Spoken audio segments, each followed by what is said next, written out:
Muy buen día a todos y feliz jueves. Este jueves de webinar académico con Meger. Bienvenidos a todos y para los que nos están acompañando por primera vez, gracias por su participación. Queremos comentarles que estamos asignando los martes y jueves para webinars con Meger. Los martes van a ser webinars técnicos y los jueves webinars académicos. El día de hoy tenemos pruebas de aislamiento con corriente continua versus otras técnicas de CC y CA. Les saluda, como siempre, Karen Becerril, encargada de marketing para Latinoamérica. Mi correo lo pueden ver en pantalla por si tienen alguna pregunta sobre nuestros cursos o de marketing en general. ¿Okay? Bien, siguiente van a ver ustedes la muestra de su panel de control.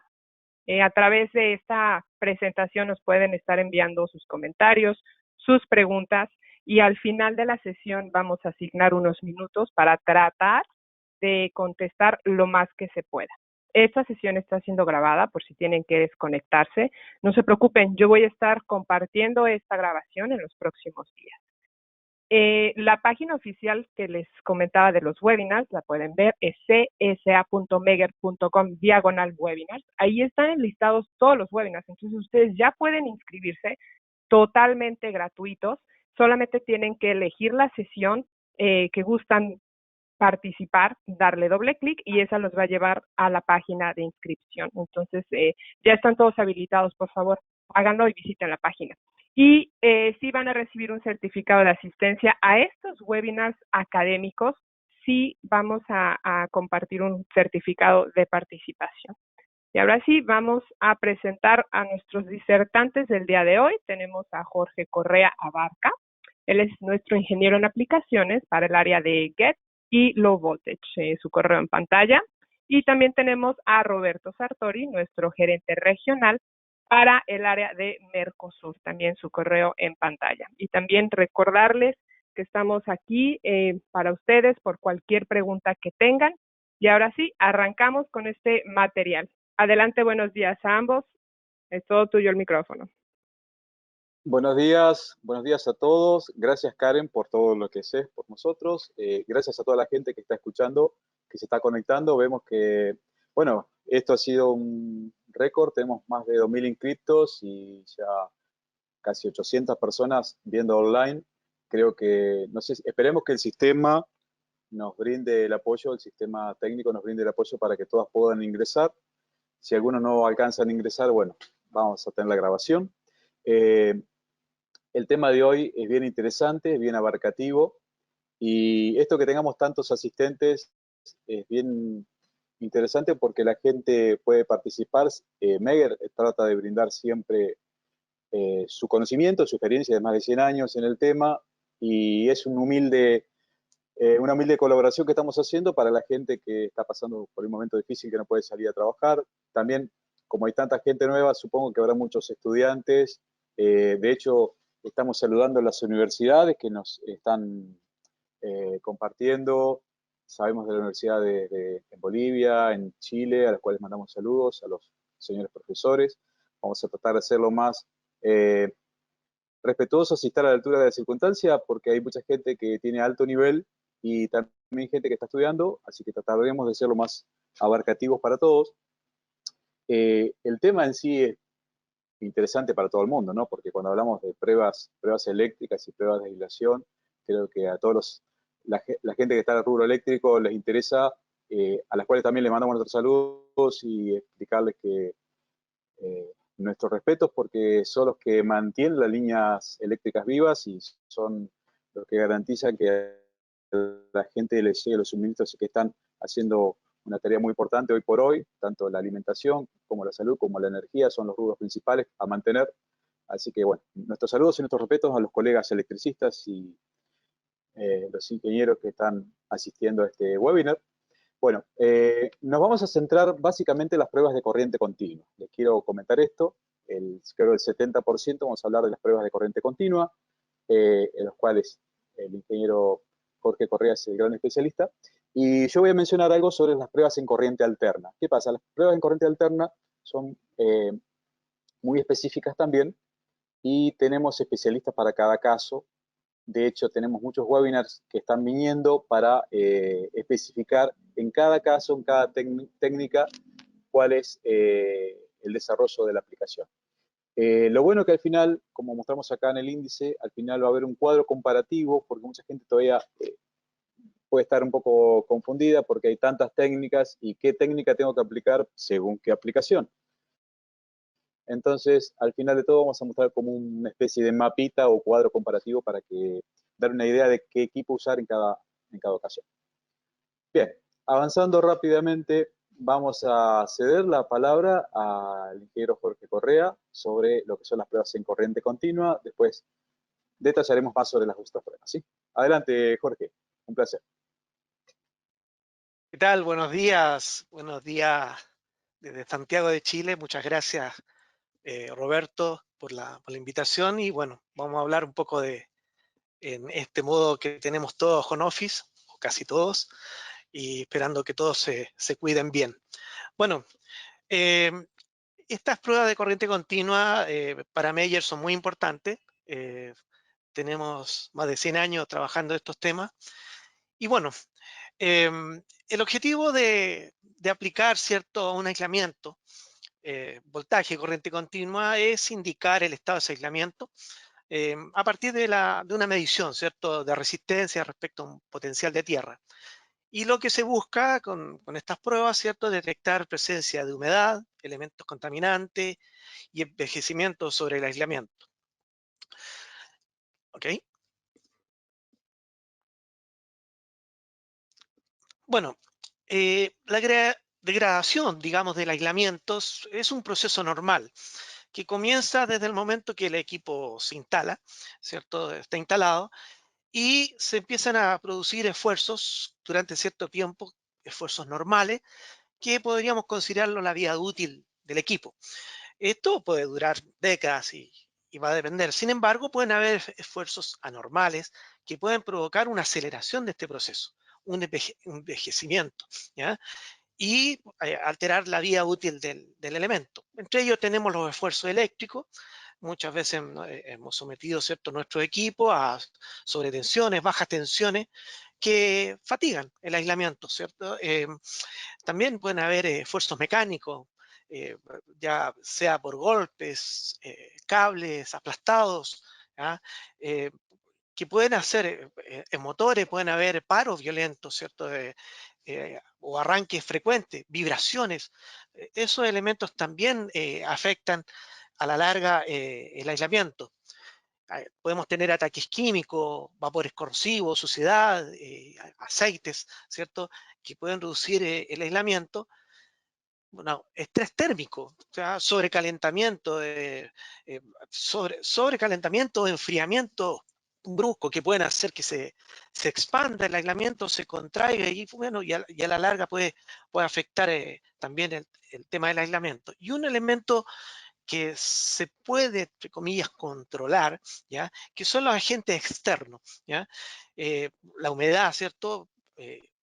Pueden haber eh, elementos, ¿cierto? El calor, excesivo calor, pero también la suciedad, ¿cierto? Nos puede afectar estos aislamientos, y también pueden haber algunos agentes externos, algunos animalitos que también nos pueden contaminar. Bueno, todo eso puede producir, ¿cierto?, un deterioro en el aislamiento.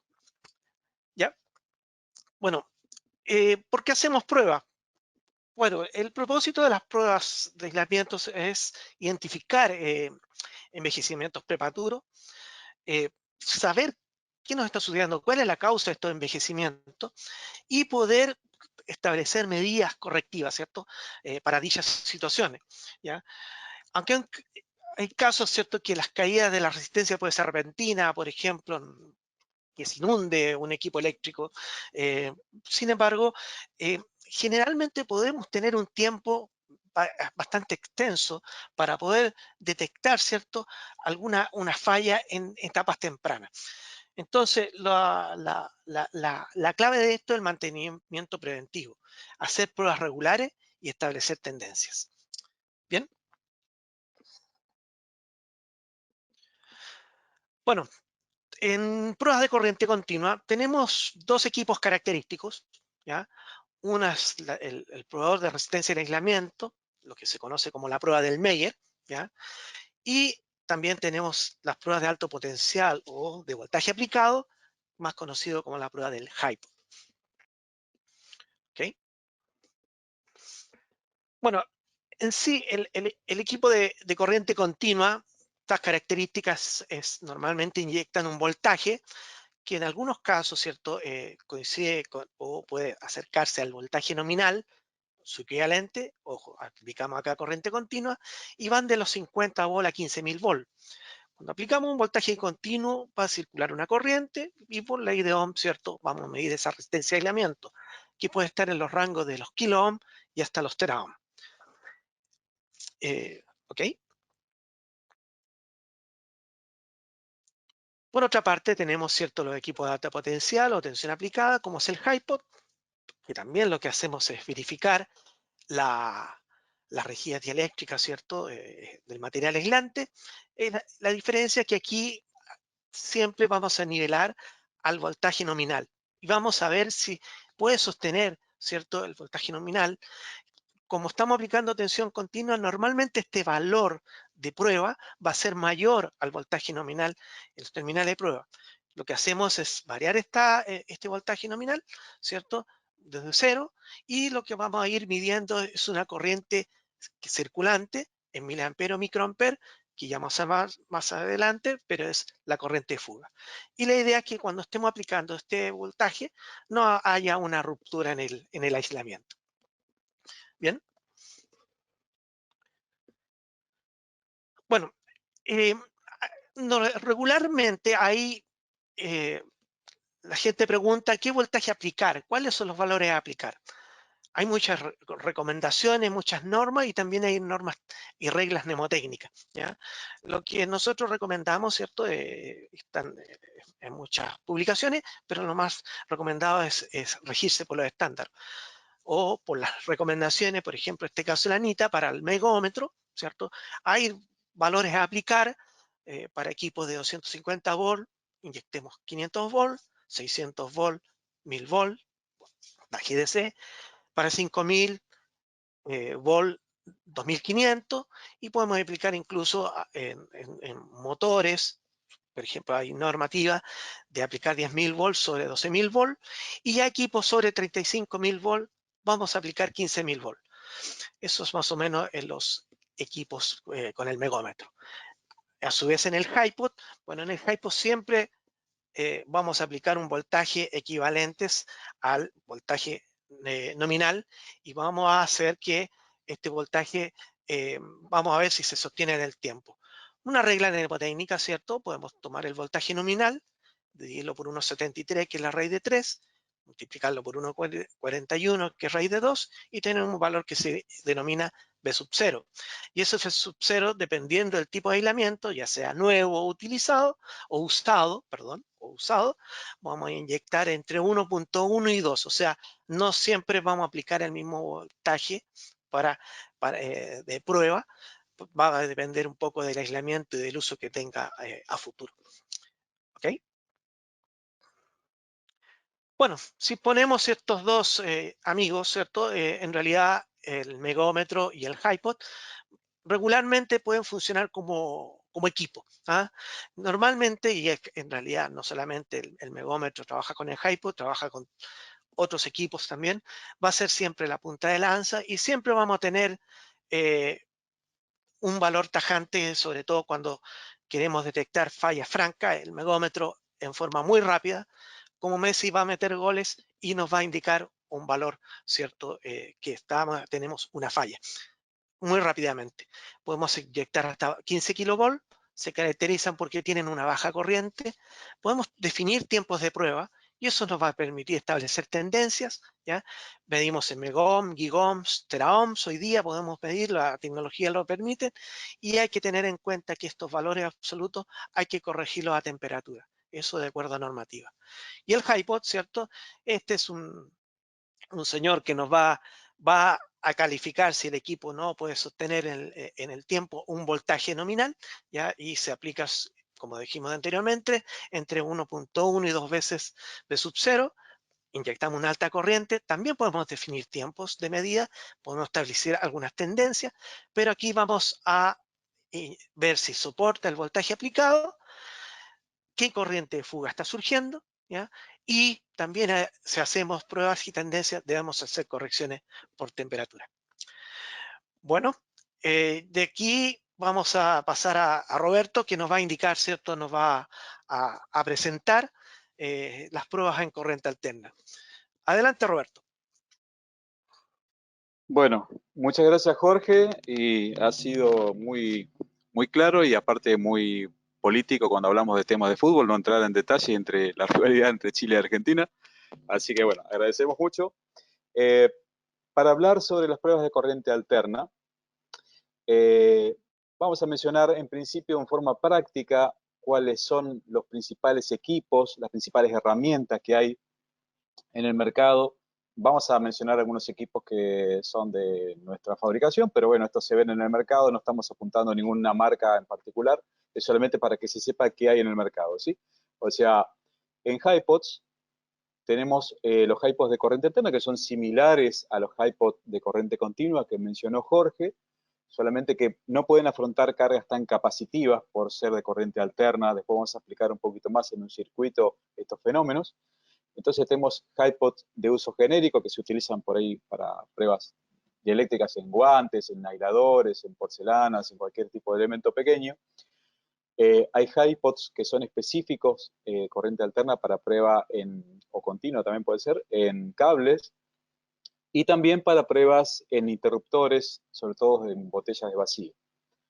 Tenemos también los VLF o Very Low Frequency, que es una especie de HiPod, pero especificado para pruebas de cables, donde se prueban con una frecuencia menor a la nominal, del orden de 0,1 Hz. Después tenemos los espinterómetros, que también son una especie específica de equipos de prueba, donde fíjense, estamos apuntando no solo a medir la corriente que circula por una falla, sino más bien a forzar la falla, ¿sí? A encontrar cuál es el punto de ruptura de esa aislación en el cual se produce el arco, se produce la chispa.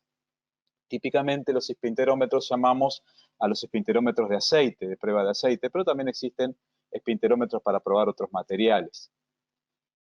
En cuanto a tangente delta, y de eso también me voy a referir más adelante en detalle el circuito técnico, pero tangente delta es una técnica muy usada, es creo que de las más usadas cuando hablamos de pruebas de corriente alterna, típicamente utilizada en entornos de subestaciones para pruebas de transformadores, es el uso más habitual. Tenemos equipos que solamente prueban tangente delta o equipos multifunción. Y también tenemos esta cuba de aceite que permite probar la tangente delta del aceite aislante. Como también existen equipos que son solamente para pruebas de tangente delta de aceites de transformadores. Y también equipos de tangente delta específicos para prueba de cables. O sea, si ustedes se fijan, para cada aplicación hay un instrumento adecuado y hay una técnica adecuada que después podemos ver y seguramente vamos a ver en próximos webinars con especialistas de cada uno de estos temas. Por eso les comentaba que no podemos hacer mucho detalle en cada uno de ellos porque si no nos llevaría demasiado tiempo, pero sí para que la gente conozca cuál es la aplicación de cada uno de los equipos. Ahora, yendo un poquito a lo que es el diagrama para entender cómo este fenómeno de la prueba, ya sea en continua o en alterna, vamos a mencionar rápidamente lo que sería un circuito electrónico o eléctrico, mejor dicho, donde probamos una aislación. Esa resistencia que ejemplificamos acá con un trozo de madera, o podría ser una porcelana, un vidrio, el plástico, el PVC o cualquier tipo de aislación, ¿sí? Es esta resistencia que estamos mostrando. Sobre esa resistencia vamos a hacer circular una corriente. En realidad ahí tenemos una fuente de tensión que se aplica sobre el circuito y circula la corriente. En el caso ideal, siempre hablando idealmente, la corriente que circula por la resistencia es medida y se obtiene, al conocer la tensión de prueba y la corriente que circula por ley de Ohm, se obtiene el valor de la resistencia. Esto es muy simple de entender Y solamente queremos mencionar que cuando hacen pruebas de aislaciones, estamos hablando de aplicar muy alta tensión, siempre del orden, generalmente del orden de los kilovolts. La corriente que vamos a medir normalmente es muy bajita, del orden de los microamperes, nanoamperes, miliamperes. Y la resistencia es del orden de los megaohms, gigaohms o teraohms, como mencionó Jorge. Así que estos son los circuitos típicos. Sin embargo, en el mundo real, nosotros no solamente tenemos resistencia, sino que los especímenes bajo prueba ofrecen comportamiento capacitivo y también existen ciertas cargas o fenómenos llamados de absorción o polarización.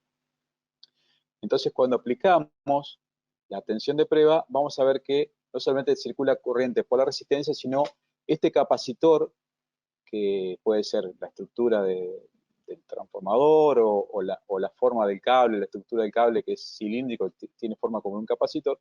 Ese capacitor típicamente se va a cargar con mucha corriente, va a circular mucha corriente hasta que se cargue, y también vamos a tener una corriente de absorción o polarización, ya que el material de la aislación hace las veces como de una especie de acumulador. Jorge lo va a explicar más claramente más adelante. De todos modos, les comento que estos dos fenómenos de absorción de corriente nos van a opacar en cierto modo la lectura del lado de la fuente o del equipo, del instrumento que tenemos hacia la izquierda, y cuando midamos esa corriente en un inicio, va a haber una corriente muy alta.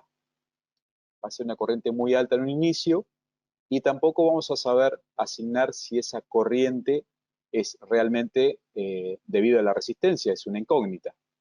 Sin embargo, pasado un tiempo, lo bueno es que el capacitor se termina de cargar y los fenómenos de absorción se estabilizan, por el cual al cabo de un tiempo solamente vamos a tener la corriente aplicada de la resistencia. Entonces, esto es un fenómeno que se conoce y está bien estudiado en los megómetros de corriente continua. Ahora, ¿qué pasa en un circuito de alterna? Este fenómeno de las cargas capacitivas y resistivas se incrementa mucho más la diferencia y vemos que idealmente cuando tenemos una buena aislación, casi toda la corriente es capacitiva.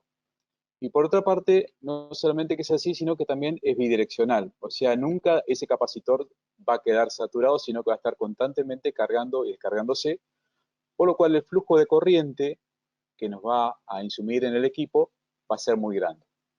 También tenemos este nuevo participante del grupo, que son las descargas parciales, que acá yo ejemplifico con esta pequeña chispita, que va a aparecer en forma alternada, típicamente cada vez que cambia la onda, y hay otras que también están permanentemente, pero estas descargas parciales no van a ser una descarga en miliamperes muy grande, sino que se miden en picocoulomb, y lo vamos a percibir casi como un ruido de fondo, pero no va a ser una descarga realmente porque no hay un cortocircuito, sino que son pequeñas chispitas que se producen dentro de la aislación.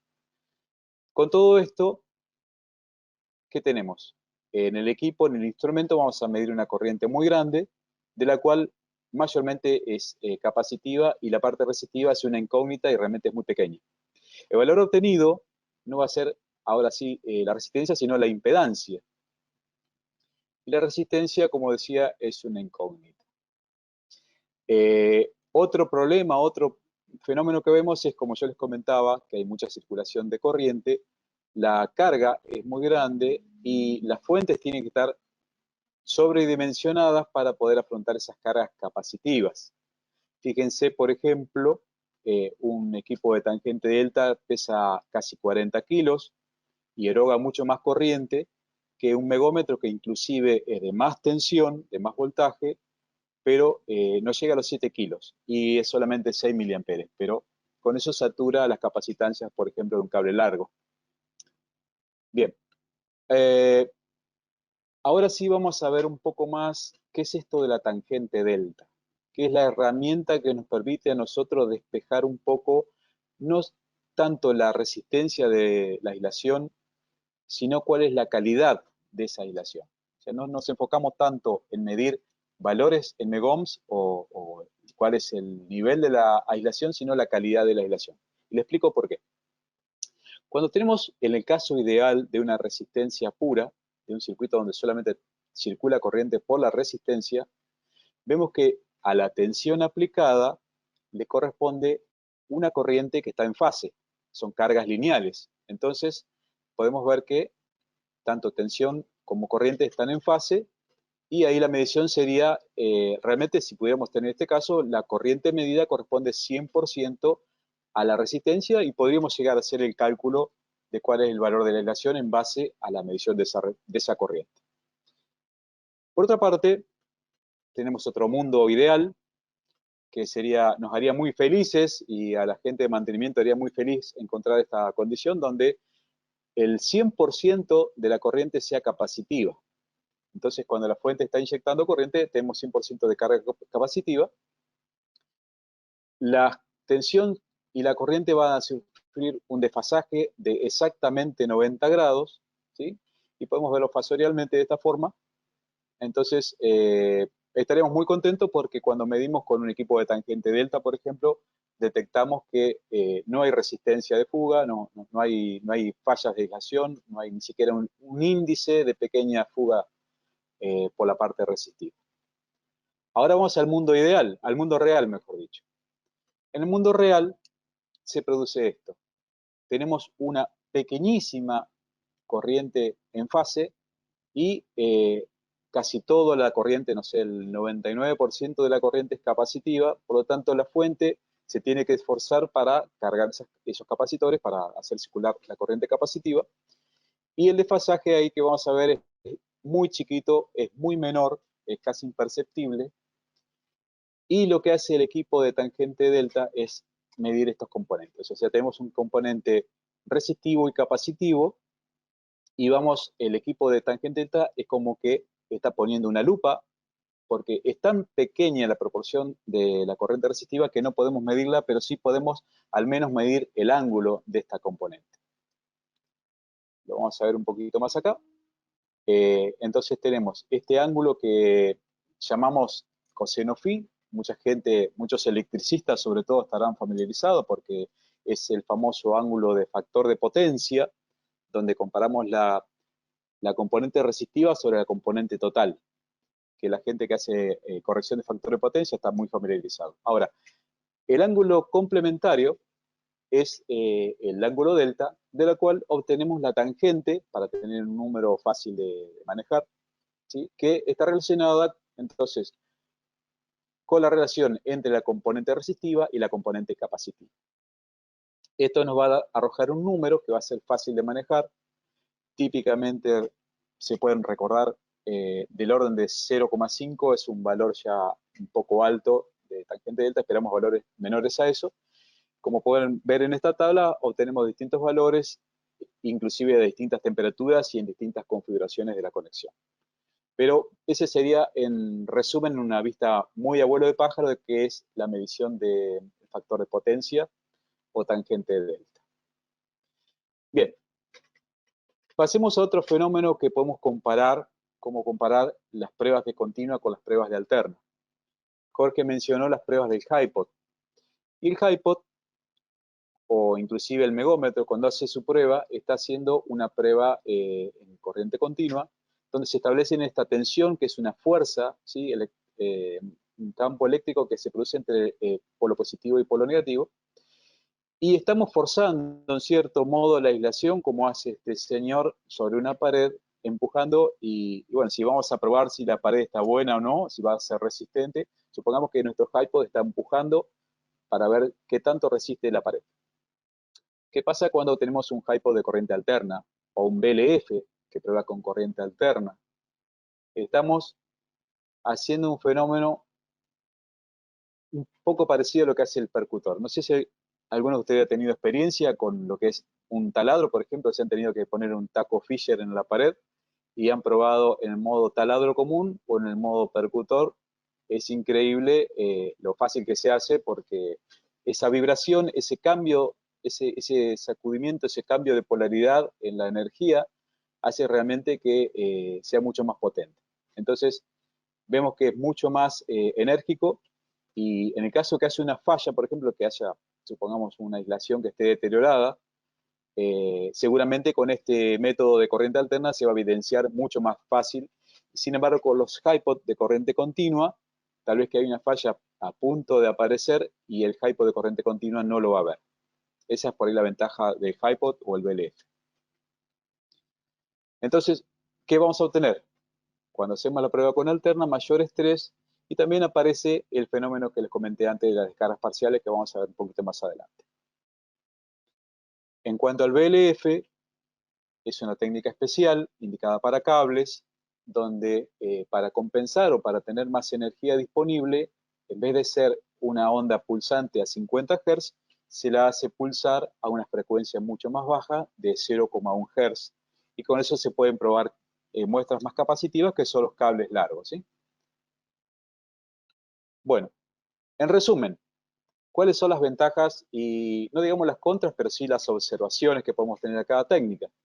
En equipos de corriente continua, obviamente, como ya vimos, son equipos más pequeños, la rampa es más suave y controlable, la corriente que medimos como corriente de fuga o corriente de falla es más real y aplicable a la resistencia de aislación, y también se pueden hacer técnicas avanzadas que va a mencionar Jorge en breve, son las pruebas de índice de polarización, descarga eléctrica y demás, o sea que es una herramienta, el megómetro es la herramienta más versátil en cuanto es la más popular, y también nos permite hacer técnicas avanzadas de diagnóstico. Como observaciones podemos decir que, sobre todo para la parte de pruebas en cables, sobre todo los cables de aislación XLPE, los cables de aislación seca, tienen una contra que pueden dejar cargas remanentes, obviamente, que son peligrosas para el operador y pueden ser destructivas para el cable, y aparte no son tan concluyentes como vimos la diferencia, ¿no? entre que una persona solamente hace fuerza contra la pared o si tiene un percutor.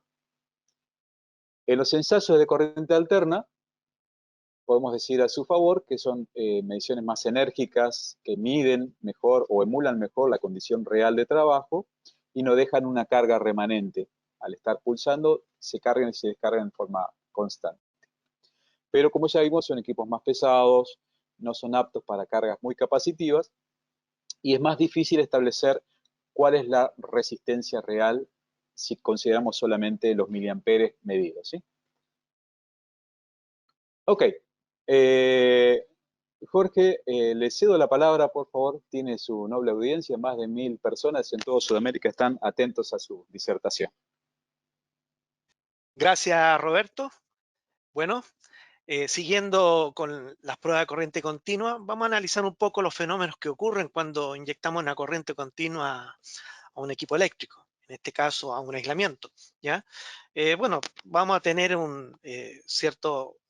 va a surgir un campo eléctrico, ¿ya? Va a haber una corriente de conducción y va a haber, definitiva, una polarización, ¿ya?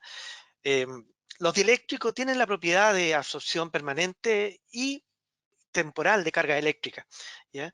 Y bueno, eh, lo que sucede es que hay moléculas, ¿cierto? Con un número desigual de átomos, con una disposición asimétrica de cargas, y cuando colocamos esa molécula en un campo eléctrico, se van a polarizar, y esa molécula la vamos a llamar un dipolo. ¿Ok? Bueno, veamos el siguiente circuito elemental. Esto es un aislamiento, ¿cierto? Y conectado a una fuente, ¿cierto? De tensión continua, ¿ya? Y van a surgir, cuando estamos inyectando esta tensión, algunas corrientes que tenemos que empezar a considerar y definir qué es lo que está sucediendo, ¿ya? ¿Ok? Bueno, la primera corriente que tenemos que definir, ¿cierto? Es la corriente de carga capacitiva, ¿ya? El asunto es que el material, ¿cierto? Se carga como un dieléctrico, como un condensador, ¿ya? Y esta corriente va en función del tiempo, ¿ya? Y debiera descargar en un circuito normal muy rápidamente. Y no debiera tomar más allá de un minuto. Dependemos también de la calidad del aislamiento, el tipo de aislamiento. Si es muy capacitivo, puede durar más tiempo. Pero por lo menos debiera ser un minuto. Por lo tanto, una prueba no debiera durar una prueba de valor absoluto no menor a 1 minuto. ¿Ok? Acá tenemos una corriente que surge, y al igual que la corriente capacitiva, ¿sí?, que se llama la corriente de absorción. Y esa es una corriente que va a tener también una descarga, pero una corriente que va a descargar, se va a demorar un tiempo mayor, ¿ya? Y mayor en el tiempo. Estos efectos de esta corriente de absorción, los vamos a ver más adelante, pueden incluso, cuando el aislamiento está sucio o húmedo, durar un tiempo bastante largo, incluso más de 30 minutos. Entonces vamos a ver pruebas al respecto que pudieran medir qué es lo que pasa con esta corriente de absorción. ¿Ok? Bueno, la corriente fuga volumétrica es la corriente fuga que fluye a través del material. Es la corriente que vamos a medir cuando el aislamiento está completamente cargado, y es la corriente además que va a surgir cuando la absorción, la corriente de absorción es total, ¿ya? Esa es corriente de fuga neta. Para poder medir esta corriente necesitamos una fuente, ya sea un megómetro HiPo, que debe tener un voltaje constante, ¿ya? Para poder medir el tiempo, el efecto de esta corriente. Bien. Acá, cuando hacemos pruebas eléctricas, surgen dos corrientes no deseadas y que se presentan comúnmente. Una es la corriente de fuga superficial, ¿ya? Y muchas veces nos ha sucedido que podemos medir, o los que han tenido la oportunidad de hacer pruebas eléctricas, tenemos aislamientos sucios o húmedos y empiezan a circular corrientes de fuga superficial. Estas corrientes de fuga en realidad no nos interesa medir, no tienen que ver con la corriente de fuga interna, que es la que tenemos que identificar, y para poderla quitar tenemos dos maneras. Una es limpiar ese aislamiento, limpiar la suciedad, o llevándolo a guarda, a protección, con un terminal adecuado que corte esta ruta de fuga. Y por otro lado tenemos una corriente de descarga parcial o corona, ¿ya? Esto es una corriente que surge por sobrecarga del aire en las esquinas de los conductores, se da mucho en pruebas de cable, ¿ya? Cuando las partículas conductoras, ¿cierto?, semiconductoras, que se suspenden en el dieléctrico, se combinan con el aire y producen dos electrones de diferencia potencial y producen unos, vamos a decirlo así, no sé si se entenderá, chisporroteos que hacen que no, tampoco sean deseados. La forma de solucionarlo es cubrir, ¿cierto?, esta zona, ¿cierto?, con elementos de aislamiento externo para poder hacer pruebas especiales de voltaje, ya sea de mellado o HiPo. ¿Ok? Roberto. Sí. O Karen. Antes de pasar a Karen, queríamos solamente comentar, por ahí vemos que algunas personas están preguntando sobre realmente qué es el HiPo. Tal vez estamos dando un nombre igual que el Megger.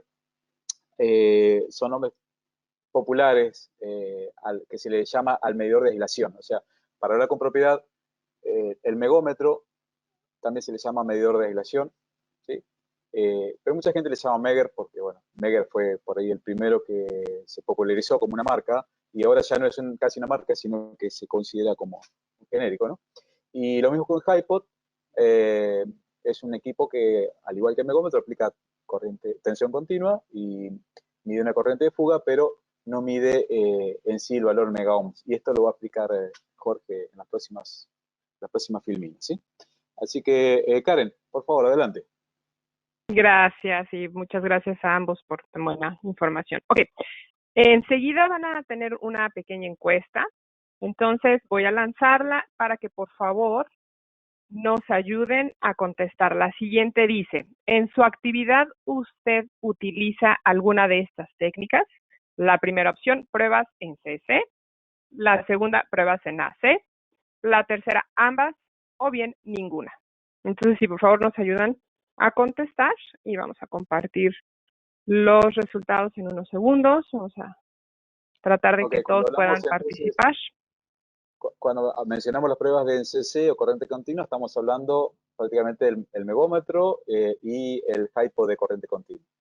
Y pruebas de alternas, estamos hablando quien usen hypo de corriente alterna, tangente delta u otras como el espinterómetro y otras técnicas avanzadas que son de prueba de aislación con corriente alterna.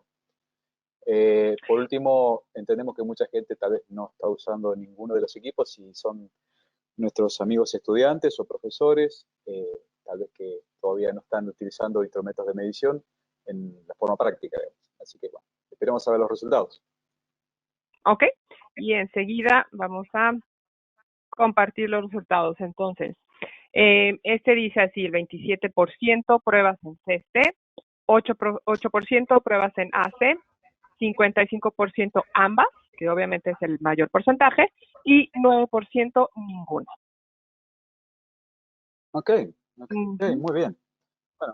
Bueno, interesante y sí, es más o menos lo que esperábamos, así que bueno, agradecemos mucho la participación de la gente, después vamos a ver si tenemos tiempo de hacer preguntas en vivo, así que bueno, avancemos rápido con cómo sigue la presentación. Vamos a ver ahora entonces con el ingeniero Jorge Correa sobre los métodos de prueba que ofrecen los equipos o la técnica de corriente continua. Adelante, Jorge. Bien. Gracias, Roberto. Gracias, Karen. Bueno, los métodos de corriente continua, vamos a decir que son de dos grandes tipos. Están los que medimos un valor absoluto, ¿ya? Y están los que hacemos comparaciones entre dos tiempos cortos, hacemos mediciones. Unos métodos van a depender de la temperatura y hay que corregir, y otros son independientes de la temperatura o casi independientes de la temperatura y no hay que corregir por temperatura. El primero de ellos es el más sencillo, es la prueba de resistencia de elemento básica, ¿cierto? Es el pasa no pasa, ¿ya? Esta prueba es muy utilizada, bueno, prácticamente en todos los niveles de voltaje, mucho en baja tensión, mucho en capacitancias bajas, ¿ya? Y la prueba se hace durante un tiempo no mayor a un minuto y se toma una medición. Cuando hacemos pruebas, ¿cierto? Tenemos que hacer correcciones por temperatura y en las mismas condiciones. Así que esta es una prueba en sí. Y bueno, lo que buscamos con esta prueba del paso no pasa es comparar, ¿cierto? Con especificaciones mínimas. O sea, si llegamos al valor que nos indica el fabricante, estamos listos y no hacemos nada más al respecto. Una prueba un poquito mejor, ¿cierto? Para comparar, ¿cierto? Para poder tener una mejor visión, es la prueba, ¿cierto? De aislamiento temporizado, que va a durar, vamos a decir, más de un minuto, ¿ya? Y puede durar 3 minutos, 5 minutos. Y lo que vamos a hacer y lo que vamos a obtener es una medición que podemos comparar en el tiempo. Ojo, también hay que hacer, como es un valor absoluto, mil ohm, o sea, gigaohm, teraohm, un valor absoluto, hay que hacer correcciones por temperatura, ¿ya? En este caso es muy importante establecer tendencias y a veces estos valores absolutos son secundarios con respecto a la tendencia. Ahí en esa gráfica lo que estamos representando son dos aislamientos con un comportamiento muy particular. El primero de ellos, el aparato A, como dice ahí, tiene un valor muy alto de resistencia, pero que está teniendo una variación bastante rápida. Vamos a decir que el aislamiento en el tiempo de los años se está yendo a libre muy rápidamente. Sin embargo, el de abajo, un aparato que incluso puede ser de la misma capacidad que el de arriba, pero está teniendo en el tiempo una variación levemente muy constante, está manteniendo una tensión plana. Bueno, eso permite identificar qué aislamiento, ¿cierto? Va a tener un mejor desempeño en el tiempo, y para poder tener esta visión, no solamente hay que corregir, sino tenemos que tener equipos que nos permitan detectar en los rangos muy altos de resistencia, sobre los gigaohms y teraohms, cómo se está comportando esta variación, ¿ya? Cómo está yendo esta tendencia, si está yendo en caída libre o se mantiene constante en el tiempo. ¿Ok? Una prueba muy interesante que se utiliza sobre todo en los aislamientos de baja capacitancia, ¿ya? Es la prueba de razón de absorción dieléctrica, ¿ya? Es una prueba que tiene un tiempo muy corto y se hacen dos comparaciones, ¿ya? De un minuto, de 30 segundos y un minuto. Y lo que vamos a detectar en ese tiempo muy corto es como justamente va variando esa corriente de absorción. Cuando el aislamiento es bueno, la corriente de absorción decrece rápidamente, ¿ya? Como lo dijimos anteriormente. Estamos hablando de la prueba de índice de polarización. La prueba de índice de polarización, que es una de las más populares, ¿ya? Y es tomar dos valores, ¿cierto? De valores de resistencia, uno al minuto a los 10, y calculamos una relación, ¿ya? El valor indica que si las tablas, las recomendaciones, ese valor, esa relación entre el valor de resistencia a los 10 con respecto a un minuto es mayor a 2, ya es un aislamiento aceptable. Menos que eso, podemos cuestionar o decir que es deficiente. Esta prueba se utiliza muy especialmente en aislamientos secos. No se utiliza o no es recomendada en aislamientos complejos, por ejemplo, papel y aceite, el que nos puede dar a entender, por ejemplo, ¿cierto?, que podemos tener valores menores a 1, pero eso no significa que podamos tener un problema en el aislamiento. Entonces hay que tener cuidado con eso. Se debe utilizar, se utiliza muy popularmente en generadores, en aislamiento seco, en cables, también se puede utilizar, ¿ya? De grandes capacitancias, ¿ya? Y bueno, y lo que detectamos, bueno, humedad, contaminación. Tenemos la idea de esta prueba, que no es dependiente de la temperatura, es que podríamos tener resultados concluyentes sin contar con registros anteriores, ¿ya? Sin tener históricos, podríamos tener, de acuerdo a la información obtenida, un valor a establecer. Bien, vamos muy rápido ahora. Hay una prueba muy interesante que la tienen algunos megómetros, que se llama prueba de descarga dieléctrica, eh, o DD, simplemente así. Es una prueba que la eh, ideó y la estudió y la perfeccionó la gente de la electricidad de Francia, ¿ya? La aplicó a grandes generadores y se dieron cuenta, no sé si se recuerdan, esta corriente famosa de absorción que se mantenía en algunos casos en el tiempo y mucho más que un minuto, mucho más que 10 minutos, incluso hasta 30 minutos. Entonces, ¿qué es lo que hacemos? Nosotros cargamos un espécimen, ¿ya? Cargamos un espécimen y lo que vamos a obtener durante 30 minutos es una corriente de absorción que, si es muy alta, se va a sumar a la corriente de fuga y nos va a dar valores muy altísimos en esta relación. ¿Qué es lo que hacemos? Tomamos la medida hasta los 30 minutos y desconectamos la fuente de tensión, en este caso el megómetro, y empezamos a medir la corriente de descarga en valor de un minuto, ¿ya? Y obtenemos esta relación. Como decimos, si tenemos un valor mayor a 7, por ejemplo, es un aislamiento bastante malo, que si tenemos una gran corriente de absorción. Y por lo tanto, hay que tener valores, en este caso, bajitos. ¿Ok? La prueba de escalón de voltaje es una prueba bastante interesante. Se utiliza mucho en motores, por ejemplo, ¿ya? Y lo que vamos a identificar acá, ¿cierto? Es, y lo que hacemos es incrementar la tensión en escalones iguales, ¿ya? En escalones iguales, por ejemplo, puede ser cada 500 volt, como sale la imagen ahí, o cada 1000 volt, ¿ya? Y vamos a, en estos, incrementarlo en un tiempo determinado, por ejemplo, cada un minuto, ¿ya?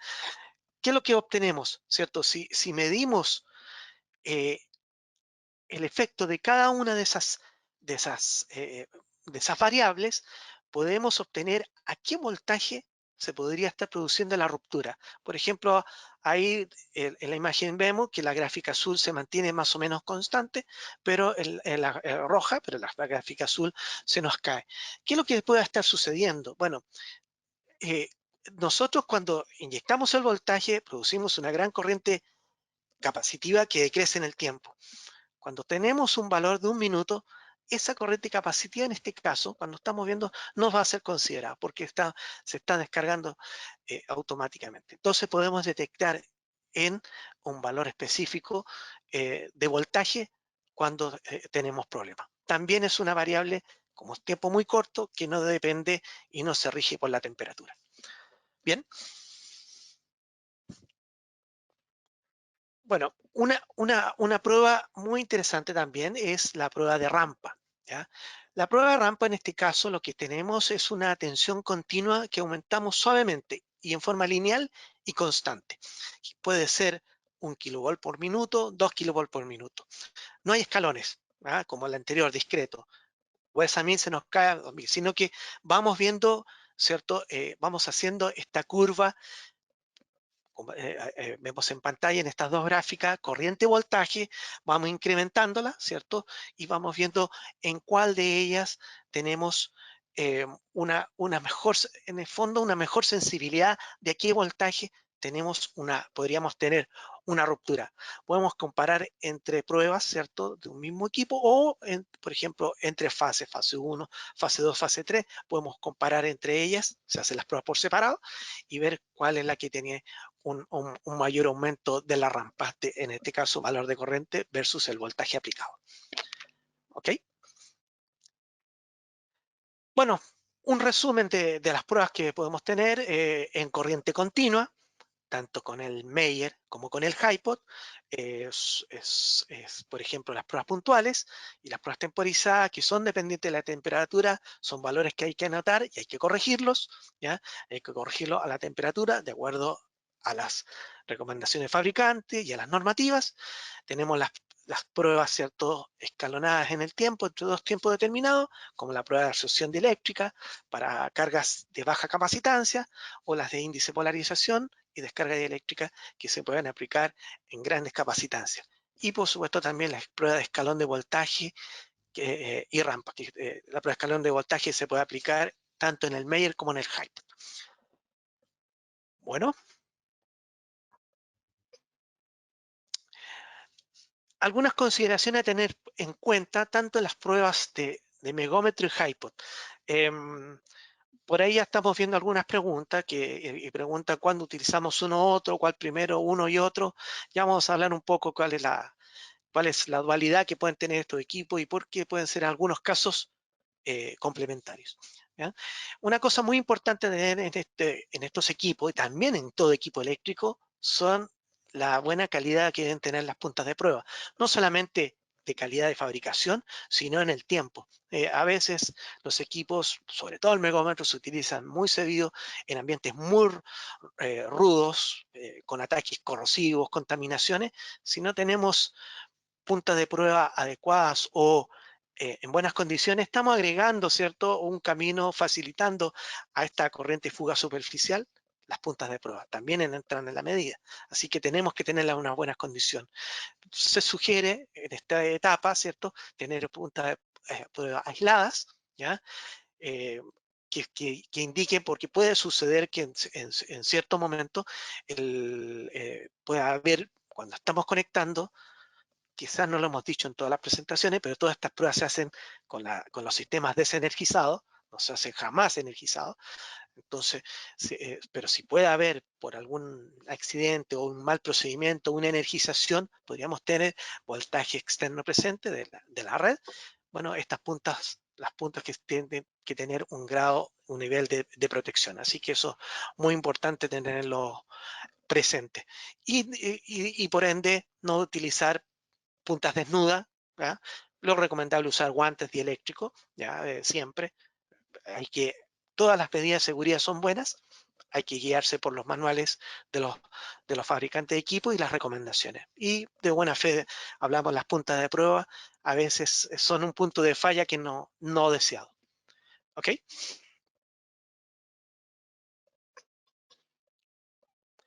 Bueno, también una pregunta que incluso surgió acá dentro mientras estuvimos caídos, estuvimos leyendo algunas consultas, y está relacionado con el efecto de electroosmosis, ¿ya?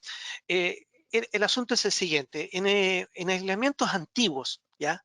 Tiene mucho tiempo, puede ocurrir un efecto que es que tengamos una lectura más baja con el terminal positivo, con el rojo, que siempre se cree que debamos conectarlo al conductor, a la fase, al alma viva, y el negativo a la referencia, no, debiera hacerse al revés. O sea, el positivo a la referencia a tierra y el negativo a la fase, ¿cierto? Al conductor a medir para establecer esta diferencia potencial.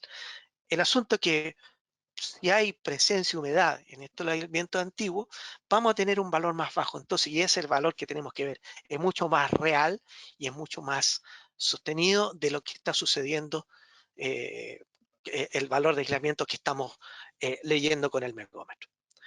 ¿Ok? Un punto muy importante es que podamos, y si lo vimos ¿cierto? En las partes anteriores, los que tuvieron la oportunidad de estar presentes, es estas corrientes de fuga no deseadas, que son las superficiales específicamente y que están relacionados con la contaminación, ¿cierto? Que puedan tener externa. Un aislamiento, ¿cierto?, que estamos pidiendo. ¿Ya?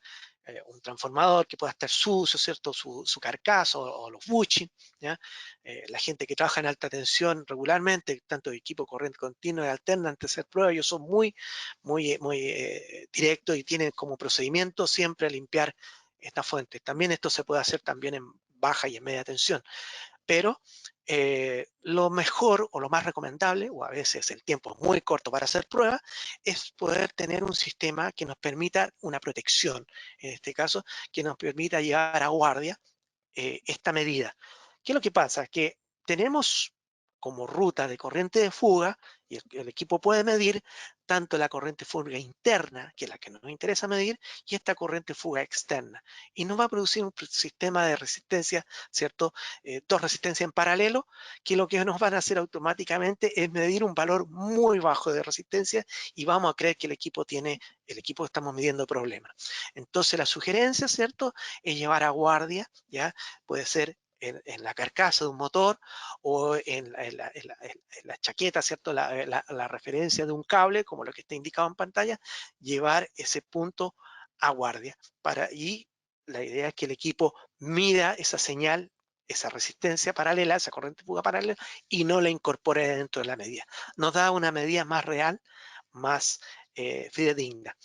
Muchos equipos hablan de una G, algunos creen que es ground, pero no es ground, es GAR, guardia, protección. Para eso utilicen normalmente como buena práctica el terminal de guardia.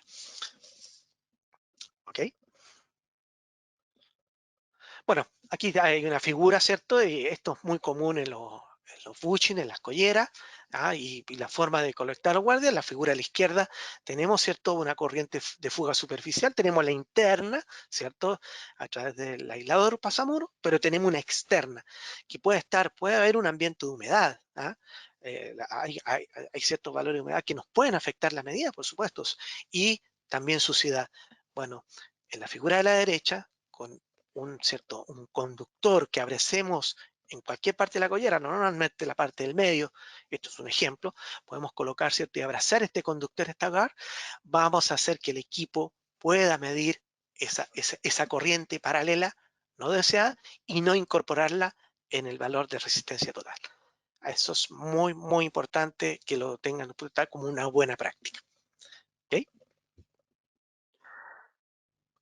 Ambos equipos, como vimos en el proceso, se cargan como un condensador y en algunos casos un gran condensador cuando tenemos motores grandes, cables enormes. Y podemos tener una acumulación de energía que hay que manejarla adecuadamente. ¿Ya? Y en el caso del Meyer, como aplicamos en realidad corrientes no muy altas, podemos tener la posibilidad solamente apretando el botón de descarga, que cuando terminamos la prueba, simplemente finalizamos la prueba, el equipo tiene la posibilidad de descargar automáticamente. Como buena recomendación, siempre vean en el panel el equipo, muchos equipos en el mercado, ¿cierto? Tienen la opción de volmetro automático, o sea, si no están inyectando, están midiendo el voltaje que está presente y por supuesto verifiquen que eso esté realmente en cero antes de poder maniobrar esos cables. ¿Ok?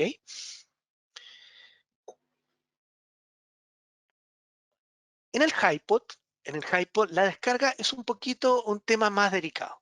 Bueno, es un tema más delicado porque generalmente el HiPod que se utiliza en grandes capacitancias, como en cable, tiene la posibilidad de acumular mucha energía. Y esa energía, ¿cierto? Hay que descargarla adecuadamente. Los equipos en sí se recomienda, como los grandes equipos de alta tensión, que tengan buenos sistemas de aterrizaje, pero lo ideal, lo recomendado es utilizar elementos externos, en este caso pértigas, que puedan hacer un tránsito directo entre el equipo a medir y tierra.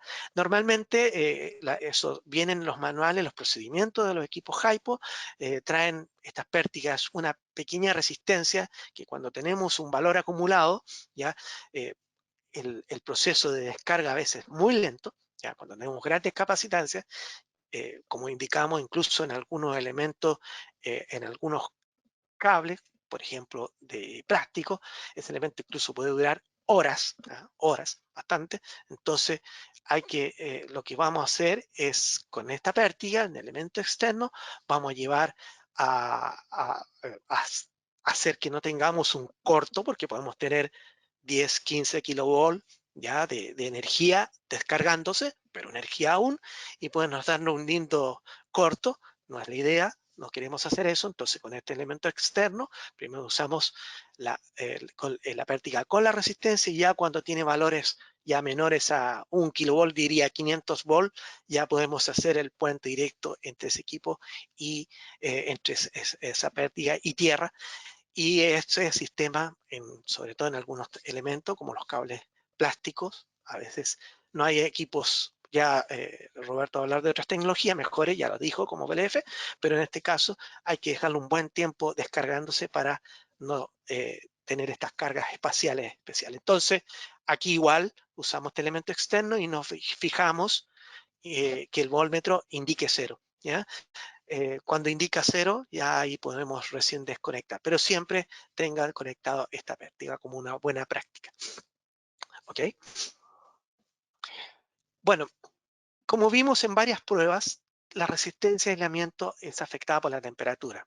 Y esto es porque la temperatura afecta el proceso de polarización y puede afectar bastante. Incluso se indica que un aumento de 10 grados, esto como regla mnemotécnica, de aumento de la temperatura, podría reducir el valor de resistencia a la mitad, ¿ya? Por el grado de polarización. Entonces, hay que hacer correcciones, hay que hacer mediciones en el tiempo de valor absoluto a la misma temperatura. Si no tenemos, ¿cierto? No podemos conseguir, hay lugares donde se nos puede conseguir tener la misma temperatura, corrijámoslas, ¿cierto? Llevemos las tablas y hay tablas correctivas. Ya los equipos modernos traen software y que simplemente uno le dice a 20 grados o a 40 grados, dependiendo del equipo eléctrico, de acuerdo a lo que diga el fabricante, colocamos y ya automáticamente los valores medidos los corrige, no tiene que estar haciendo cálculos especiales. Entonces, vamos a tener una figura mucho más representativa como la gráfica del lado derecho. ¿Ok? Bueno, dejo a Roberto, que nos va a hablar ya de pruebas muy avanzadas. Solamente indicar que el tema es el siguiente. Cuando utilizo el megómetro y se encuentra una falla y es franca, ya no tengo que usar más equipo. ¿Para qué usar el HiPo? Entonces se la complemento. O sea, con esa prueba basta. Si utilizamos solamente el HiPo, podemos hacerlo, pero como estamos inyectando una energía más poderosa, podemos, ¿cierto? A lo mejor no deseada, a veces no se tiene más elementos. Lo ideal, ojalá tener el conjunto megómetro y después HiPo. Lo mismo puede suceder en pruebas de corriente alterna. Adelante, Roberto. Sí, muchas gracias y muy importante lo que comentabas. De hecho, el megómetro sigue siendo el equipo indispensable, ¿no es cierto?, para la mayoría de las pruebas eléctricas. Después, a medida que vamos avanzando en especialización, vamos viendo herramientas más específicas, más avanzadas, ¿no? En cuanto a la prueba que mencionaste de cables y considerando todo lo que decías de las cargas remanentes que consideran los cables de alta tensión o media tensión de gran tamaño, realmente sí, no es aconsejable hoy por hoy, y las normas así lo dicen, no es aconsejable el uso del HiPod DC, sino el uso del VLF. El Very Low Frequency es más adecuado para las pruebas de cables, sobre todo los que son cables nuevos de XLPE. Sin embargo, los HiPod todavía se pueden utilizar, por ejemplo, en cables de papel aceite y ciertas aplicaciones para despejar una falla en forma rápida, pero no es más aconsejado como herramienta de diagnóstico de prueba para un cable de aislación seca. De todos modos, tenemos un especialista para cada rubro y vamos a avanzar. Ya existen varios webinars al respecto para cada aplicación. En el caso de las técnicas de diagnóstico avanzada, vamos a mencionar solamente, y para ya terminar un poco con lo que es el webinar, lo que es la espectroscopía dieléctrica o DFR, que no es ni más ni menos que la prueba de tangente delta. Recuerdan que les comentamos antes, la prueba de tangente delta típicamente se hace a una sola frecuencia. Se aplican 50 Hz o 60 Hz y se toma una medición puntual. Cuando se hace la espectroscopía dieléctrica, típicamente se aplica un nivel de voltaje menor, o sea, ya no hablamos de 10 o 12 kilovolts, sino estos equipos hacen un diagnóstico con 200 volts, por ejemplo, ya es suficiente. Y lo que sí hacen es hacer un barrido de frecuencia, o sea, van tomando datos de la tangente delta, del sistema, que es un sistema, realmente un sistema complejo, típicamente cuando se prueba un transformador o un bushing, tenemos sistemas de dilaciones complejas, donde tenemos desde parte de aceite, de papel, la parte orgánica, la parte inorgánica, los barnices, una serie de materiales. Entonces, al hacer un barrido de frecuencia, obtenemos mucho más información. ¿Y qué información se obtiene? Por ejemplo, se ve que la humedad modifica la curva, la temperatura, la contaminación del aceite, y después de muchos estudios estadísticos y de los algoritmos que ya tienen cargados los equipos, es posible hoy por hoy determinar, al hacer un barrido con este tipo de equipos, determinar en un transformador sin tener que abrirlo, poder saber qué humedad tiene internamente, qué contaminación o qué grado de envejecimiento tiene ese aceite. Y esto, bueno, es una técnica que se está utilizando hace mucho tiempo, es una técnica avanzada que también es parte de las pruebas en corriente alterna. El equipo es muy simple, se conecta al transformador como si fuera un equipo de tangente delta y permite tomar lectura en forma bastante rápida. También existe un equipo que es un amplificador para que en vez de 200 volts podamos hacer a niveles de 2 kilovolts, por ejemplo, y eso nos permite alejarnos un poco del nivel de ruido de interferencia que puede haber en una subestación. También existe inclusive amplificadores de más potencia, pero 2 kilovolts es suficiente en la mayoría, yo diría en el 100% de los entornos de subestaciones de muy alta tensión. Bien, otra técnica que es bastante usual o al menos se está poniendo muy de moda en los últimos años es la prueba de descargas parciales. Aquí la fuente que estamos aplicando, como vemos a la izquierda, hay un campo eléctrico. La fuente puede ser directamente la misma tensión de línea que tiene el equipo. Supongamos que sea un transformador o un cable en un entorno de media o alta tensión. Las aislaciones van a estar expuestas a estos muy fuertes campos eléctricos. ¿Y qué pasa? Antes de que se produzca una falla, una rotura, típicamente dentro de la aislación o la superficie de la misma, se pueden observar pequeñas micro descargas, pequeños chisporroteos, como mencionaba en un momento Jorge, que sin embargo no llegan a percibirse, por ejemplo, con un megómetro no podríamos medir porque no es una circulación de corriente neta, sino que es precisamente como lo dice la descripción, descarga parcial, o sea, es una descarga que se produce dentro de la aislación. Eso va a producir una microdescarga, un ruido de fondo que podemos detectar, ¿sí?, en lo que es llamados patterns, o donde se resuelven los puntos de las descargas comparados con la forma de onda, y esto permite hacer un diagnóstico, por ejemplo, si las oquedades o las fallas de la aislación, que pueden ser desde gas, burbujas de gas o burbujas de otro material, supongamos si la aislación es plástica y hay una burbuja que tiene aceite o agua, eso ya es suficiente para que haya un cambio en el campo eléctrico en ese punto y se produzcan estas descargas parciales que después forman las famosas arborescencias que con el paso del tiempo terminan produciendo una rotura de la aislación. Entonces, esta investigación que se hace sobre, en principio, la nube de puntos, las formas que van tomando las descargas parciales, van a indicar si estas descargas están más próximas a la parte superior de la aislación o son más internas. Bueno, hay una serie de investigaciones sobre el caso que permiten diagnosticar bastante bien cómo se producen y dónde se producen las descargas parciales. En el caso de los cables, también asociados con un sistema del tipo reflectométrico, se puede inclusive saber a qué distancia se están produciendo esas descargas, con equipos especiales que aplican desde onda resonante o onda coseno rectangular o ondas senoidales. también equipos que dentro de una subestación, por métodos de campo eléctrico o métodos de ultrafrecuencia ultrasónico, permite detectar el origen de esas fallas porque se percibe como la emisión de un ruido electromagnético o un ruido directamente acústico. Y en lo que es en subestaciones también tenemos una serie de equipos muy específicos para las pruebas de transformadores, pruebas de GIS, que son las subestaciones aisladas en gas, pruebas en máquinas rotantes y, bueno, cada equipo tiene su sensor específico y su técnica específica.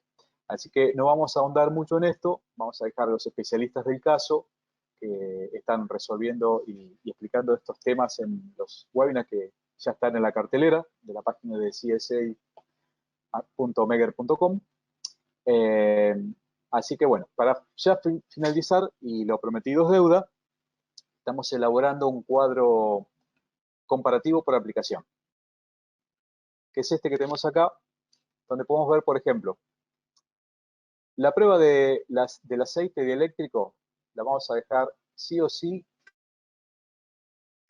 en manos de los espinterómetros y los equipos de tangente delta específicos para aceite. Aquí, por ejemplo, no podemos usar otras técnicas, por ejemplo, no podemos usar un megómetro. Sin embargo, cuando hablamos del resto de las aplicaciones, sí, prácticamente en todas podemos usar el megómetro, ya sea de baja tensión y sobre todo los megómetros de 5, 10 y 15 kV en aplicaciones de media y alta tensión en entornos de subestaciones. Por ejemplo, para baja tensión existen normativas de seguridad eléctrica en uso industrial o domiciliario. Existen, sobre todo, cada país realmente resuelve sus propias normas. Y después, cuando son técnicas de medición de media y alta tensión, ya vemos normas internacionales como la IEC y la IEEE, que regulan lo que son típicamente las mediciones con megado, con tangente delta, con escalas parciales. Lo mismo para transformadores de media y alta tensión, interruptores y lo que mencionamos de la parte de papel aceite. Para finalizar, en cuanto hablamos de máquinas rotantes, podemos mencionar que estas técnicas de prueba de aislación solamente se aplican a lo que sería la prueba de entre espiras o entre espiras y a tierra. Perdón, entre bobinados y bobinados a tierra. Específicamente la prueba entre espiras no se pueden hacer con estas pruebas que mencionamos acá, sino que existe una prueba específica que es una prueba de impulso, que no mencionamos, no es parte de este webinar y es parte de una aplicación específica de prueba de ensayo de máquinas rotantes. Así que bueno, ya vamos a avanzar más con cada tema específico. De momento damos por finalizada la parte de lo que sería el webinar en sí, las diferencias entre las pruebas con continua o con alterna. Y cedemos la palabra a Karen, que nos va a comentar un poquito más sobre los próximos webinars y creo que si hay tiempo para algunas preguntas de la gente que está en la audiencia. Karen. Y muchísimas gracias, Roberto, y gracias a Jorge. A continuación pueden ver la página oficial, como comentábamos. Esta es csa.megger.com/webinars. En la parte de arriba estamos listando todos los próximos webinars académicos. Usted solamente tiene que darle doble clic al título y este lo va a llevar a la página para registrarse. Entonces es fácil, ahí vienen todos y ahí también vamos a estar poniendo los próximos. Y en la parte de abajo de la página están los webinars técnicos que les comentaba al principio de la sesión, que van a ser los martes. Entonces ya tienen cita con nosotros martes y jueves. Y yo estaré compartiendo esta grabación en los próximos días. También vamos a estar otorgando el certificado de participación para todas las personas que nos están preguntando eso, claro que sí. Ahora, la presentación en PDF la tienen que solicitar a través de su representante local. Si no saben quién es, con certeza pueden enviarme un correo, pero por favor incluyan el país de donde nos escriben para así poderles solicitar la información. Y bueno, sí, lamentablemente tuvimos ese sistema, ese es uno de los riesgos que, bueno, siempre vamos a estar tomando porque estamos en vivo, entonces, y aparte, bueno, gracias a todos ustedes hubo un máximo de asistentes, entonces se sobresaturó. Pero vamos a tratar de contestar algunas preguntas, como lo dijo Roberto. Entonces, sin nada más que agregar, pasamos a la sección de preguntas. Entonces, la primera pregunta es, para Roberto y dice así. Tengo una duda desde hace algún tiempo. Hoy en día las instalaciones fotovoltaicas trabajan con cables a 1500 VDC, algunas veces directamente enterrados y otros en tubería. La duda es que en lo personal no me gusta una prueba sencilla de resistencia de aislamiento para mantenimiento, ya que el valor de resistencia es poco representativo del estado general del cable. Varía con la humedad y temperatura. Ahora, ¿qué método de medición tiene o recomienda Megger para una medición de mantenimiento preventivo en este tipo de aplicación? Un poco larga, pero muy importante. Ok, pero se entiende bien, se entiende bien. Sí, realmente la prueba del megado es una prueba inicial como para determinar si hay una falla franca o una falla próxima a ser franca. Pero realmente la prueba que recomendamos en cables subterráneos y sobre todo en plantas fotovoltaicas y en parques eólicos es la prueba del BLF, ya que los cables no van a sufrir con esta prueba. Es una prueba que no ataca al cable de ningún modo, como quizás podrían ser otras pruebas con corriente continua. La prueba en BLF es muy contundente y si bien son cables de relativamente baja tensión, también se podría llegar a complementar con alguna prueba de tangente delta y descargas parciales. La prueba de tangente delta es más indicada cuando se quiere saber si hay ingreso de humedad y sobre todo en cables más viejos.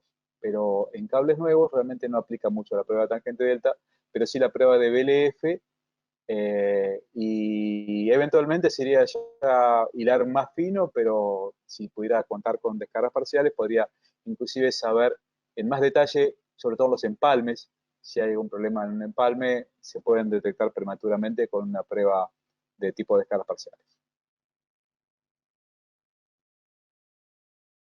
¿Okay? Muy bien, gracias. La siguiente es para Jorge. ¿Por qué es recomendable empezar con las pruebas AC y después con las pruebas CC? Bueno, en realidad yo diría, vamos a decir primero qué es lo que queremos medir y qué estamos midiendo. En realidad yo diría que más bien es al revés, ¿ah? Y no porque sean mejores una que otra. Probablemente, y como si se recuerda la imagen de Messi, es el megómetro, usted ya en un minuto ya lo tiene encendido, conectado, ya puede tener una medición, ¿ya? Pero si tiene un equipo, como hemos visto, el megómetro tiene 100 años, pero hay equipos que han surgido muy interesantes, como los últimos que habló Roberto, y si tiene a disposición un equipo más especializado, por supuesto, también lo puede ocupar. En realidad, cuando uno encuentra con el megómetro, como vuelvo a reiterar, una falla franca, ya no hay nada más que hacer, tenemos un problema y podríamos usar otro elemento, dependiendo del equipo que estamos midiendo, para detectar esa falla o ya simplemente darlo por que hay que reparar. Cuando ya encontramos valores, tenemos que interpretarlos, si hemos seguido históricos, si tenemos, y compararlos con los históricos, si tenemos valores que podemos, por ejemplo, como las pruebas de índice de polarización, comparar en el momento, y esa información, ¿cierto?, pues nos va a llevar a establecer que pudiéramos utilizar otras técnicas, factores de potencia, descargas parciales, que nos pudieran entregar mayor información, que a este rompecabezas tenemos una falla o tenemos un problema, vamos incorporando más mediciones para tener la visión completa de este aislamiento. Gracias. Perfecto, gracias. Ok, la siguiente, esta es para Roberto. ¿Hay alguna norma en la cual me pueda respaldar de manera estandarizada sobre la humedad? Sí, bueno, lo que son las pruebas con la humedad, no sé si se refiere a la prueba del papel aceite. Existen varias normas, no una sola, sino la aislación, me refiero al papel aceite de los transformadores. Hay varias normas, no una, sino varias, que hablan sobre las pruebas, por ejemplo, de tangente delta, que es un índice de la humedad, Hay otras que explican cómo utilizar el equipo anterior que comenté, que es en este caso es el IDAX, ¿sí? Que también permite medir la humedad. Y también tenemos otro equipo que es la medición de Carl Fisher, que es una medición de humedad directamente en el aceite en partes por millón. Ahí se utiliza otra técnica, que es una técnica electroquímica. Así que no hay una única técnica para determinar la humedad, perdón, no hay una única norma, ni tampoco una única técnica. En este caso, si quiere la persona, después les vamos a mandar alguna información adicional vía mail, porque bueno, hay distintas normas y podemos mandársela mejor por mail, ya que acá en este momento no la podemos detallar a cada una de ellas, pero si hablamos más bien de técnicas, en este caso más que de normas, sería la prueba de tangente delta como un indicador de presencia de humedad o contaminación, la prueba de barrido de profundidad dieléctrica, que sería la más adecuada para ver sin tener que abrir el transformador, y la más específica en sí sería la técnica de Carl Fisher, donde ahí sí ya tomamos una muestra del aceite y analizamos si tenemos realmente las partes por millón que tiene de humedad ese aceite aislante. Roberto, tal vez quizás Sí, cuando hacía la pregunta, a lo mejor nuestro amigo, se pudiera recibir a lo mejor a las pruebas a qué nivel de humedad se hacen, ¿ya? Y eso es, hay países donde la humedad está presente, esto está relacionado con la humedad externa, con las corrientes superficiales externas. ¿Qué nivel de humedad? Bueno, en mi país, donde tenemos normalmente entre 30 y un 50% de humedad, cuando hay más de un 70% no se hacen pruebas, simplemente ya sea en corriente continua o corriente alterna. Pero porque justamente pueden surgir estas fugas superficiales, ¿ya? Pero hay países donde esa humedad es baja, está presente siempre y bueno, en la medida de lo posible y tienen que tomar otras precauciones, o sea, seguramente limpiar para cortar ese camino de la humedad. Así que, pero un estándar o como una regla, hasta un 70%. Estamos hablando de humedad externa, no la humedad interna que tú conversas, a lo mejor complementa un claro, poco perdón, la información interpreté que se de refería a humedad. un estándar como norma, claro, entendí que la pregunta de otra forma, pensé que se refería a un estándar como norma de aplicación para medición de humedad en especímenes. Puede ser que las dos Es puede ser correcto. que sea lo tuyo, Sí, pero las dos como son estamos orientados en corriente y en fugas superficiales, lo reitero para que quede claro a la válidas. audiencia. Gracias. Está perfecto. Gracias, Jorge. Ok, la siguiente la pueden contestar ya sea tú, Jorge o Roberto. Habla también de normas. ¿Cuál es la norma que determinan los valores umbrales de las pruebas de resistencia de aislamiento?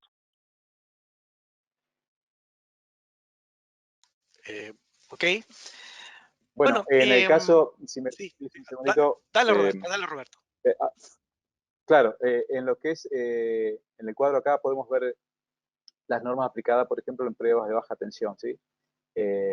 A veces es difícil establecer un límite, ¿sí? Y esos límites normalmente porque mucha gente dice, quiero la norma para saber la aislación que tengo que tener en este motor. Y muchas veces se lo determina el propio fabricante, ¿sí? Pero sí hay normas, por ejemplo, de cuánto se espera en un cable o en una instalación eléctrica, sobre todo en baja tensión, sí están las normas que se ven acá, por ejemplo, la BDE 0100, ¿sí? Que nos va a determinar qué pruebas hay que hacer en baja tensión. En media y alta tensión es más específico para cada tipo de aplicación. Sí, Jorge. Jorge. No, correcto, correcto. Es perfecto lo que tú dices. Justamente son las normas las que nos guían al respecto y se pueden ver. Hay normas de transformadores como la IEEE, dependiendo del nivel de tensión del transformador, ¿cierto? Nos dice qué valores aplicar y así sucesivamente. Sin embargo, si no tenemos valores establecidos, primera vez que medimos, primero anotar los valores que se encuentran. Si tenemos podemos comparar entre las fases. por ejemplo, en un cable, podemos comparar entre fases o en un motor o en un transformador. Y también podemos hacer algunas pruebas dependiendo de las cargas, si son capacitivas o no capacitivas. Podemos hacer una prueba de razón de absorción o también un índice de polarización. Ahí, esos valores determinarse. A veces cuando las normas no las tenemos, no todo el mundo tiene acceso, son recomendables. Le permite sobre todo tener procedimientos establecidos claros de valores. Nadie hace lo que les tira la gana, sino que se basa en normativas o en recomendaciones, lo que conlleva tener un procedimiento establecido por empresa, ¿ya? Entonces, por ejemplo, acá al HiPod hay empresas donde hacen pruebas, inyectan voltaje nominal 15 minutos sin detener, en otras 1 minuto, otras se dan escalonadamente. Al final, cada empresa, las normas son recomendaciones, cada empresa, cada entidad establece cómo prueba sus equipos eléctricos, si los pruebas con mucha fuerza o los pruebas suavemente, dependiendo también del nivel de criticidad de esos equipos. Todas esas variables hay que tener en cuenta. Son todas recomendaciones y al final, pero vuelvo a reiterar, toda la información hay que anotarla y hoy día la tecnología lo permite anotar. Eso. Gracias. Muy bien, gracias. Ok, siguiente es para Roberto. ¿El equipo Megger sirve para comprobar si el conductor a instalar está en buen estado y cumple con sus parámetros?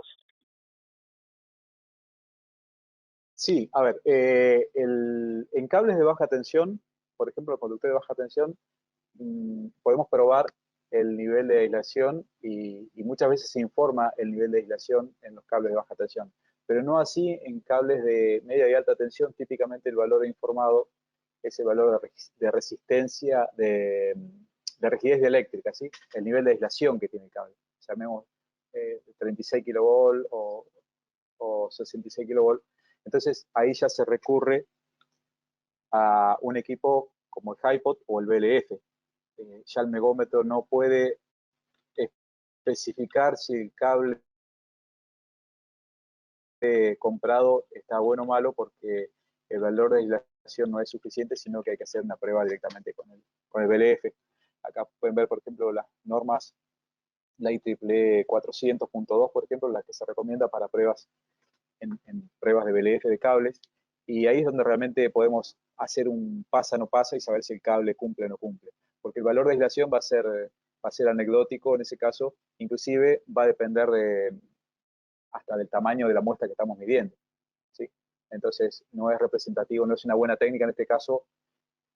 Sí nos va a decir si el cable pasa o no pasa en una primera instancia, pero si uno quiere hilar fino, tiene que realmente hacer la prueba con el BLF y determinar si el nivel de mantenimiento de la tensión, si puede soportar la tensión aplicada. Muy bien. Bueno, vamos a tratar de contar un poquito más porque ya nos hemos extendido bastante. La siguiente también es para ti, Roberto. Entre HiPod o BLF, ¿cuál es el mejor o si una reemplaza a la otra? Bueno, realmente bueno, estamos hablando de temas ya muy específicos de cables, que para eso hay especialistas y vamos a dar otro webinar para esto, pero efectivamente el BLF prácticamente ha superado y realmente reemplazado al HiPod. El HiPod se está utilizando básicamente para el cable, para lo que es viejas tecnologías de cables de papel aceite, donde todavía la utilización de una corriente continua no es tan dañina, pero ya se ha comprobado y las normas así lo describen, que la prueba adecuada en cables de tipo XLPE tiene que ser sí o sí con BLF. Esa es la recomendación principal. Por cuestión de ser más específico con los resultados también. ¿Sí? Son resultados mucho más concluyentes. De hecho, muchos BLFs tienen la función de HiPod, de continua. Pueden trabajar como HiPod de continua. Y una de las pocas ventajas que tiene el HiPod de continua es que permite medir la corriente de fuga en miliamperes. ¿Sí? Pero si utilizamos un BLF de tecnología coseno rectangular, durante unos instantes el BLF queda aplicando corriente continua en una polaridad y después cambia la otra.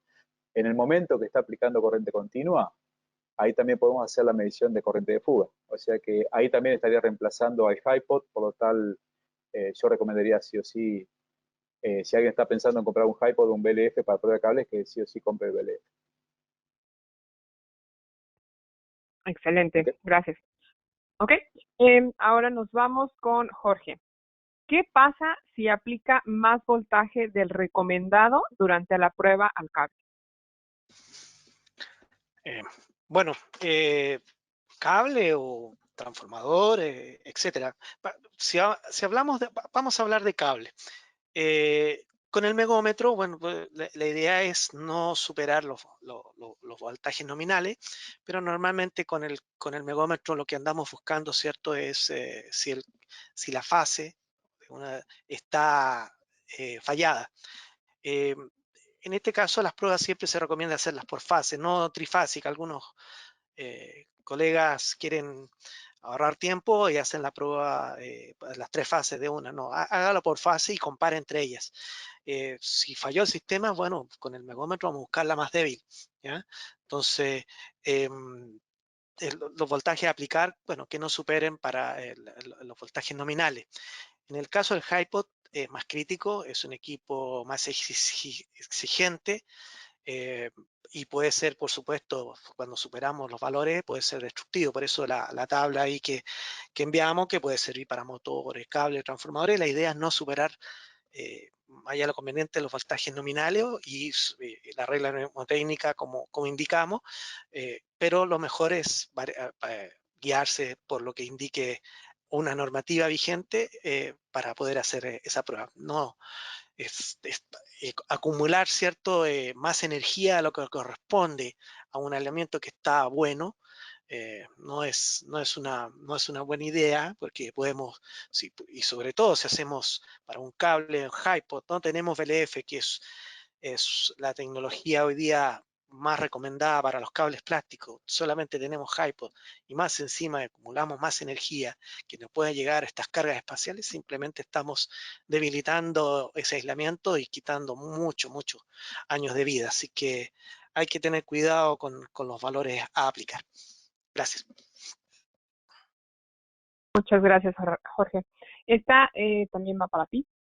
¿Cuál es la ventaja de tiempo que puede detectar la prueba del MEGES una falla potencial?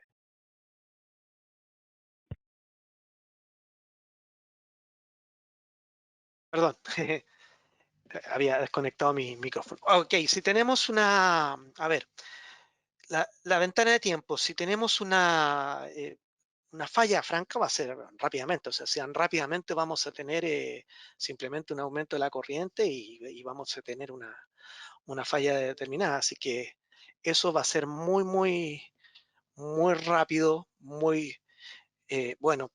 Cuando aplico pruebas estandarizadas, bueno, sí, ahí tenemos que ver cómo va evolucionando y cómo va viendo esa corriente. Recuerden las grafiquitas, ¿cierto? Siempre las corrientes van, o las variables, las valores de resistencia van sostenidos, aumentando en el tiempo, ¿ya? Y no debilitándose. Así que hay que tener eso en mente. Gracias. Sí, bueno, ahí iba a mostrar a dónde vas a llegar, Roberto. Bueno, No, estamos es viendo eso. cómo se estabiliza la resistencia. Correcto. Típicamente se requiere un minuto para estandarizar la medición de resistencia con el megómetro, ya que nunca se termina de estabilizar del todo, pero al menos a un minuto ya la resistencia se mantiene bastante estable y se toma como parámetro siempre mantener un minuto como mínimo. Bien, ok. ¿Okay? Gracias a ambos. Bueno, ya se nos acaba el tiempo, entonces nada, vamos a contestar 2 preguntas más. Esta va para ti, Roberto. ¿Alguna de las normas que mencionen la frecuencia de la prueba de aislamiento en equipo de media tensión? Es decir, que diga qué máximo de pruebas anuales. No, en prueba de media tensión no tenemos especificado, a ver si podemos ver acá, el uso del megómetro en cuanto a la frecuencia. No hay una norma, se hace normalmente cuando hay una parada de planta y donde se puede hacer una prueba que el equipo esté fuera de servicio. Pero la recomendación son más que nada para pruebas en media tensión y alta tensión, son recomendadas en lo que son las pruebas de tangente delta, ¿sí? Que ahí sí necesitamos, tal vez cada tanto tiempo, cada 2 años o lo que sea, hacer una prueba, y ahí sí hay más normas en cuanto a las pruebas de tangente delta. Pero cuando se hace tenemos la posibilidad de hacer una prueba inicial antes de hacer la prueba de tangente delta, obviamente podemos hacer una prueba de megado, y es la oportunidad que tenemos para despejar una falla en forma rápida. Bien, gracias Roberto. Ok, bueno, la última pregunta, ya sea Roberto o Jorge. Dice así, un medidor de aislamiento, prueba Megger, de 10 kilovoltios y un HiPod de 10 kilovoltios, ¿pueden servir para los mismos propósitos de medida? No sé si A ver, Jorge. vamos a separar un poquito. El propósito de medida, en principio, es distinto, ya que el megómetro nos va a dar un valor en resistencia de aislación, y la función del megómetro es tipificar cuál es realmente la resistencia. Ya vamos a tipificar como si vamos a medir una resistencia a un componente electrónico, digamos, una resistencia, un resistor. Queremos saber cuál es la resistencia, cuál es el valor de resistencia en ohms o mega ohms, pero no sabemos cuánta tensión soporta esa resistencia. Entonces, si tenemos un megómetro, nos va a decir, bueno, te informo cuál es el valor de resistencia, pero no te digo cuánta tensión soporta en caso que haya una falla. Por otra parte, el HiPod, la lectura es en miliamperes o microamperes, entonces ahí estamos midiendo corriente de fuga y estamos estresando realmente la aislación, y estamos viendo con cuántos kilovolt aumenta o disminuye la corriente de fuga. Por lo tanto, no son, son primos hermanos, pero la información que nos da son distintas. Uno nos habla de un valor de resistencia sin informar cuál es la rigidez eléctrica que puede soportar, y el otro nos está informando directamente cuál es la rigidez eléctrica de ese producto o cuál es la corriente de fuga antes de llegar a la rigidez eléctrica. Sin embargo, si nosotros tomamos un HiPod y fijamos la lectura, la inyección de tensión en 1 kilovolt y leemos el microamperímetro, en ese momento, y usando la ley de Ohm, podríamos obtener la lectura directamente en resistencia, en valor de mega ohms, ¿sí? O sea, en ese punto, por un instante, sí tienen el mismo, obtenemos la misma información, ¿sí? Pero ya digo, nuevamente el HiPod no tiene tanta resolución para medir en rangos con precisión, sobre todo rangos altos, no puede medir. Solamente nos va a informar si la muestra soporta la tensión aplicada y cuál es la corriente de fuga a medida que vamos aumentando la tensión. ¿Ok? Gracias, Roberto. Las preguntas nos siguen llegando y agradecemos mucho a todos los participantes.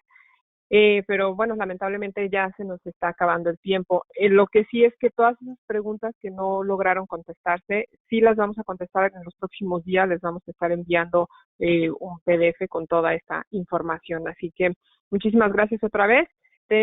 Recuerden que tenemos otra cita el martes 21 de abril con webinar técnico y el próximo jueves con el académico.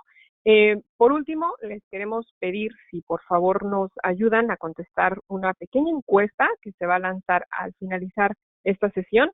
Esto es para aprender un poquito más de ustedes, entonces son solamente 11 preguntas de mucha ayuda. Y con esto, pues les deseamos una feliz tarde. Muchas gracias otra vez por la paciencia y comprensión. Y gracias también Jorge y Roberto por excelente información. Bueno, muchas gracias a toda la audiencia. Tenemos, ya digo, gente nueva que queremos darle la bienvenida y que sigan acompañándonos en estos webinars.